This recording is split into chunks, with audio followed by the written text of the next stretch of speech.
In this video, I'll be discussing my diesel F250 maintenance for the month of May. As per usual, we will be discussing the maintenance I did, any modifications that were made, and the miles that I drove. Now, this probably wasn't super surprising, but I did decide to keep the truck.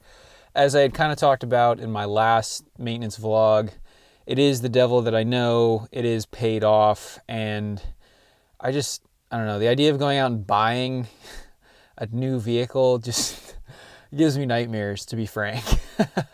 I did a reasonable amount of maintenance in May. On May 1st, I changed all 3 fuel filters, so I've been doing every 15,000 miles. I changed the lower water separator, I changed the upper fuel filter, and then I changed the S&S disaster prevention kit tank return line filter. I have been using Baldwin filters for the upper and lower. I have a 4 micron absolute for the upper and then a 10 micron absolute for the water separator. And then I forget what the S&S tank return line filter is, but I just get a Donaldson filter. Then on May 8th, I changed the oil and the filter because I was about to drive from Washington to New Hampshire, which is about 3,000 miles, but I also had several other stop-offs to make. I went to Lamar, Missouri. I went to St. Louis, Missouri. I went to Harrisburg, Pennsylvania. So yeah, had a couple stops along the way. Then while I was in New Hampshire, I rotated the tires and greased the front end, and that was at 211,882. I've been doing tire rotations every 5,000 miles. I've been sticking to that, and it seems to work pretty well. The KO3s are still wearing well. I will post a wear update in the next few weeks at 20,000 miles, which we are at. And with greasing the front end, I found that it's just easiest to do because the Apex chassis kit has a bunch of grease fittings and my ball joints have grease fittings. It's easiest to do with the front wheels completely off. And so I just grease the front end every 5,000 when I do my tire rotation. I got the tires rebalanced on the 22nd of May, and that was at 211,950 miles. So that was also in New Hampshire.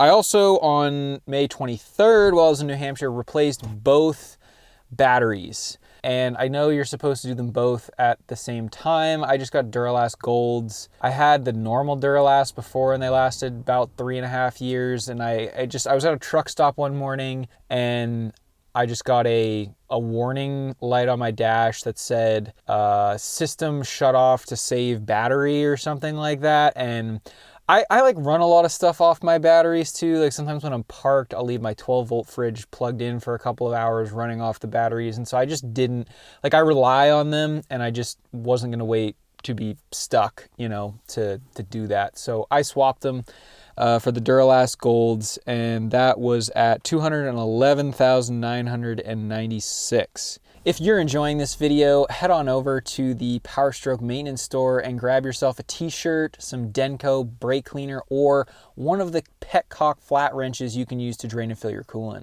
Pretty much immediately after getting back, I did some other improvements, and that technically those were done in June, so we'll have to wait until next month when I do that update to talk about it. But the wheel bearings are sorted and the exhaust is sorted, except for the oil pan. And then I also realized that my lower steering shaft, after A-Rod replaced it, is shot again. So, and in terms of modifications, really were none. I mean, I just had to do all those kind of basic maintenance, like changing the fuel filters, changing the oil, greasing the front end, rotating the tires, rebalancing the tires, replacing the batteries. Like, nothing is really out of the ordinary there.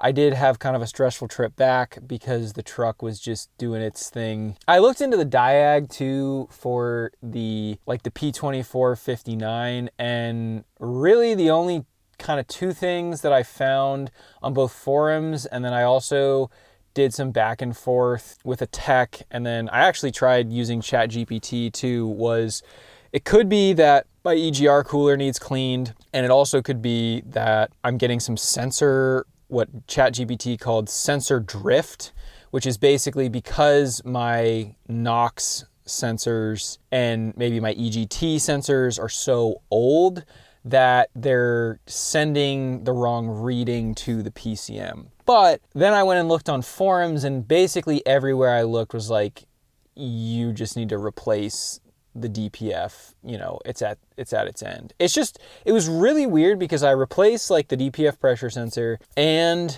the DPF itself isn't exhibiting any signs of physical clogging, you know, and that's what I thought. But I got my oil analysis back after having the truck regen every 50 miles for a 2,000 mile stretch, and my oil analysis was fine. There was no evidence of increased wear or back pressure from the DPF being plugged or increased soot. So that's why I really think it's electrical related. For mileage, we are at 216,318 miles. That means that we went 1,255 miles since the last update, which tracks because I've been back. If you haven't yet, please subscribe, and we'll see you next time here on Power Stroke Maintenance. Cheers.